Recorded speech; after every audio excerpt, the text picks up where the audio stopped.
नमस्कार। आइए जानते हैं स्वामी नारायण जयंती 2024 में कब है और क्या है इसका महत्व।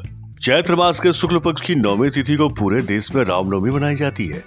भगवान श्री राम के जन्म को इस दिन बड़े हर्ष उल्लास के साथ मनाया जाता है, लेकिन इसी दिन स्वामी नारायण जयंती भी मनाया जाता है। स्वामी नारायण जयंती का जन्म भी आज के दिन ही हुआ था। स्वामीनारायण समुदाय के सभी लोग उनके जन्म दिवस के रूप में इस दिन को मनाते हैं। कुछ हिंदू ग्रंथों के आधार पर माना जाता है कि स्वामी नारायण का जन्म उत्तर भारत के छप्पे गांव में हुआ था। उन्हें भगवान का एक स्वरूप माना जाता है। कुछ लोग ऐसा बोलते हैं कि उन्होंने खुद अपने आप को आज के दिन बच्चे के रूप में प्रकट किया था। वह एक महान तपस्वी थे।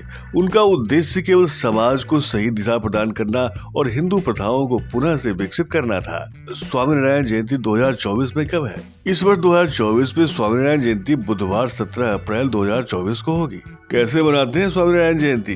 स्वामी नारायण जयंती के दिन प्रातः काल जल्दी सुबह उठ जाएं, घर की भी सफाई करें, सुबह जल से स्नान करें, स्नान के बाद पूजा की तैयारी करें, भगवान की मूर्ति को नहलाएं और स्वामी नारायण की मूर्ति को पालने में रखें, उसे सजाएं, फिर कुमकुम, चावल, अन्य पूजन सामग्री से भगवान की पूजा करें, फूल चढ़ाएं। इस दिन निर्जला उपवास भी रखा जाता है और अगर आप निर्जला का उपवास नहीं कर सकते तो फल खाकर उपवास कर सकते हैं। पूजा के पश्चात भगवान की आरती करें, उन्हें भोग लगाएं। क्या है इनकी पूजा का महत्व? कहा जाता है कि भगवान स्वामी नारायण ने सन 1781 में स्वयं को रामनवमी के दिन प्रकट किया था। मान्यता है कि इस दिन भगवान का जन्म धर्मदेव और भक्ति माता के आराध्य बच्चे के रूप में हुआ था, इसलिए भगवान की पूजा और भक्ति पूरी सिद्धि के साथ करना चाहिए। अब जानते हैं भगवान स्वामी नारायण के जीवन से जुड़ी कुछ बातें। भगवान श्री स्वामी नारायण विक्रम संवत 3 अप्रैल 1781 में चैत्र शुक्ल पक्ष की 9वीं तिथि को प्रकट हुए थे। अयोध्या के पास गोंडा जिले के छापिया नामक गांव है, जहां पर स्वामी नारायण ने स्वयं को प्रकट किया था। इसी दिन रामनवमी थी, इसलिए बड़े ही उल्लास का माहौल था। उनके पिता का नाम श्री हरि प्रसाद था तथा माता का नाम भक्ति देवी था। उनके माता पिता ने उनका नाम घनश्याम रखा था। उस समय ज्योतिष ने उन्हें देखकर कहा था कि यह बालक लोगों को सही दिशा दिखाएगा। जब वो 8 साल के हुए तो उनका जनेऊ संस्कार किया गया था।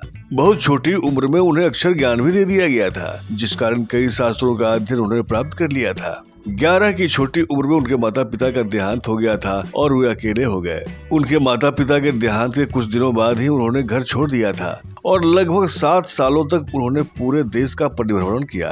परिभ्रमण के समय उन्होंने गोपाल योगी जी से अष्टांग योग सीखा था। उन्होंने उत्तर में हिमालय, दक्षिण में कांची, श्रीरंगपुर, रामेश्वर सभी जगह का दर्शन किया। उसके बाद पंढरपुर व नासिक होते हुए वे गुजरात आ पहुँचे। एक दिन घनश्याम मांगरोल के पास लोस गाँव में पहुँचे थे, जहाँ उनकी मुलाकात स्वामी मुक्तानंद जी से हुई। मुक्तानंद जी स्वामी रामानंद के शिष्य थे। घनश्याम जी स्वामी रामानंद से मिलने के लिए बहुत व्याकुल थे और रामानंद जी भी अपने भक्तों से कहते रहते थे कि असली स्वामी तो अब आने वाला है, मैं तो बस उसके आने के पहले का शंख बजा रहा हूँ। जब घनश्याम और स्वामीनंद जी की मुलाकात हुई तो रामानंद जी ने स्वामी मुक्तानंद के साथ रहने को कहा। घनश्याम भी उनकी आज्ञा का पालन करके मुक्तानंद के साथ रहने लगे। उस समय स्वामी मुक्तानंद जी महाराज कथा किया करते थे, तभी सारे स्त्री व पुरुष वहीं आते थे। स्वामी नारायण ने देखा कि कई कथा सुनने वाले साधुओं और पुरुषों का ध्यान महिलाओं की ओर जाता है। स्वामी नारायण ने देखा कि कई कथा सुनने वाले साधुओं और पुरुषों का ध्यान महिलाओं की ओर होता है, कथा सुनने पर नहीं। वह सब देखते हुए उन्होंने महिलाओं और पुरुषों का कथा करने का स्थान अलग कर दिया। इसके अलावा उन्होंने महिला कथावाचकों को भी तैयार किया, जिसका नाम नीलकंठ वर्णी था।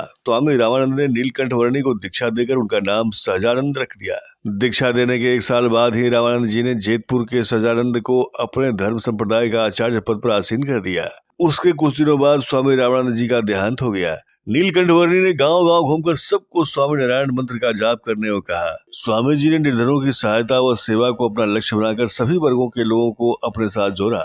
वे अपने शिष्यों को 5 व्रत लेने को कहते थे, जिसमें मांस, मदिरा, चोरी, व्यभिचार का त्याग तथा सुधर्म के पालन करने की बात होती थी। उन्होंने यज्ञ में हिंसा, बलि प्रथा, सती प्रथा, कन्या हत्या, भूत वधा जैसी कुरीतियों को बंद कराया। अपने जीवन का कार्य क्षेत्र का ज्यादातर कार्य वे गुजरात में ही किया करते थे। अगर कोई प्रकृति से संबंधित आपदा है तो वे बिना भेदभाव सबकी सहायता करते थे। भगवान स्वामी नारायण जी ने अनेक मंदिरों का निर्माण कराया। इनके निर्माण के समय वे स्वयं सबके साथ श्रमदान करते थे। भगवान स्वामी नारायण ने अपने कार्यकाल में अहमदाबाद, मूली, भुज, जेतलपुर, धोलका, बड़ताल, गड्ढा, धुलेरा तथा जुनागढ़ में भव्य शिखरबद्ध मंदिरों का निर्माण करवाया। यह सभी मंदिर स्थापत्य कला का अद्भुत नमूना है। जो भी धर्म से संबंधित नियम स्वामी जी ने बनाए थे, उसका वे स्वयं भी कठोरता से पालन करते थे। भगवान स्वामी नारायण जी ने 1830 ईस्वी में शरीर को त्याग दिया था। आज उनके भक्त और अनुयायी विश्व भर में फैले हुए हैं। वे मंदिरों को सेवा व ज्ञान का केंद्र बनाकर काम किया करते हैं। उनके धर्म और ख्याति सिर्फ देश में ही नहीं, पूरी दुनिया में फैली हुई है। साधारण प्रेमियों से अनुरोध है कि ऐसी रोचक तथ्यों को जानने और समझने के लिए इंस्पायरिंग साधना को सब्सक्राइब करें तथा लाइक और शेयर से हमारा उत्साहवर्धन करें। कमेंट के माध्यम से अपना सुझाव भेजें जिससे हम अपनी प्रस्तुति तैयार कर सकें। धन्यवाद।